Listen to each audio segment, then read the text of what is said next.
Certaines histoires transcendent le temps, s'élevant au-delà des simples mots. Elles ne sont pas seulement de l'histoire, elles sont l'essence des aventures et des émotions de l'humanité. La guerre de Troie est l'un de ces récits, une épopée pleine de héros, de dieux et de batailles, tissée par l'amour, le pouvoir et le destin. Tout a commencé par un grand mariage. Pélée, un guerrier mortel d'une force inégalée, devait épouser Thétis, une radieuse déesse de la mer. Même les dieux du mont Olympe vinrent célébrer. Mais une invitée non sollicitée, Éris, la déesse de la discorde, avait ses propres plans pour pimenter les choses. Cette pomme d'or est pour la plus belle de toutes. Bien sûr, la reine du ciel mérite cet honneur. La véritable beauté est incomplète sans la sagesse. De toute évidence, la pomme m'appartient. Oh mes chéris, pourquoi nier l'évidence? La vraie beauté est unique, et c'est moi. Leur querelle transforma le mariage en un champ de bataille des égaux. Finalement, la décision revint à Zeus, le roi des dieux. Laisse le berger Paris décider. Je ne m'en mêle pas. Eh bien, c'est ainsi qu'une pomme d'or a commencé la chute de Troie. Dans un pâturage tranquille à l'extérieur de Troie, Paris, jeune, beau et inconscient de sa véritable identité, s'occupait de ses moutons. Il ne savait pas encore qu'il était un prince de Troie, ni celui destiné à causer sa ruine. À cette époque légendaire, la corruption n'était pas un vilain mot, c'était un art. Héra promettait le pouvoir, Athéna offrait la sagesse, et Aphrodite, eh bien, elle lui garantissait l'amour de la plus belle femme du monde. La sagesse et le pouvoir sonnent bien, mais je choisirai la plus belle femme du monde. Aphrodite a tenu parole. Paris a retrouvé son statut royal et, lors d'une mission diplomatique à Sparte avec son frère Hector, il a rencontré Hélène, la plus belle femme vivante. L'amour entre Paris et Hélène a fleuri rapidement et imprudemment. Ignorant toutes les conséquences, ils ont décidé de s'enfuir ensemble. Tu n'as aucune idée de ce que cela va nous coûter. L'amour vaut tous les sacrifices. Paris a obtenu son prix. Hélène, reine de Sparte et épouse de Ménélas, était maintenant à Troie. Pour Ménélas, ce n'était pas de l'amour, c'était une trahison. Ce n'est pas de la romance, c'est du vol. Trahison.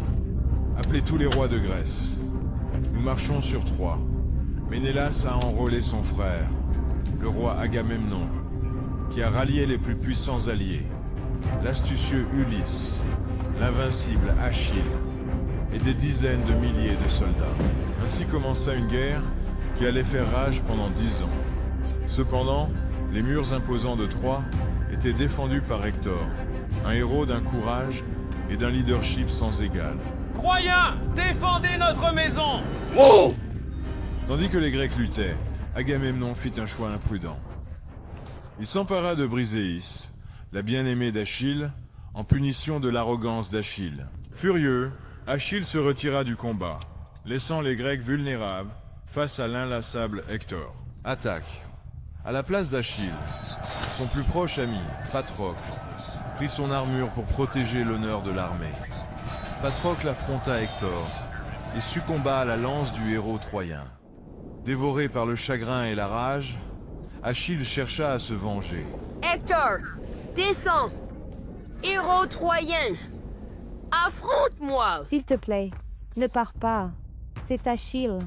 Ils disent qu'il est second seulement après Héraclès. Pour l'honneur de Troie, je dois le faire. Si je ne reviens pas, Vis, élève notre face. Cette guerre n'a pas besoin de héros, seulement de vengeance. Le choc entre Hector et Achille était un sommet de courage et de force. À la fin, Achille triompha. Cette nuit-là, le roi Priam entra seul dans le camp grec pour implorer le corps de son fils. Je suis venu ramener mon fils à la maison, que son âme trouve la paix. Achille, sous son extérieur endurci, montra une rare lueur d'humanité en rendant le corps d'Hector à son père en deuil. Mais la mort d'Hector laissa Troie vulnérable.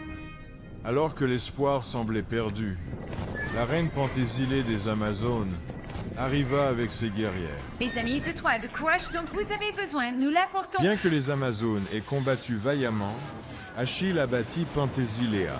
Sa beauté et son courage l'ont laissé en deuil de sa mort prématurée.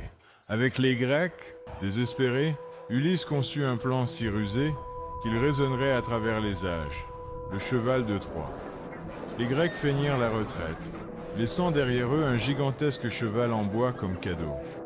Les Troyens célébrèrent leur victoire, traînant le cheval dans la ville. À minuit, des soldats grecs émergèrent du cheval, ouvrirent les portes, et l'armée grecque afflua. Troie tomba aux flammes. Dans le chaos, Paris frappa Achille avec une flèche empoisonnée, mettant fin au voyage du héros. Troie brûla. L'amour de Paris et la cité grecque se sont réduits en cendres. Cette histoire nous enseigne que l'amour peut inspirer l'espoir ou détruire des empires.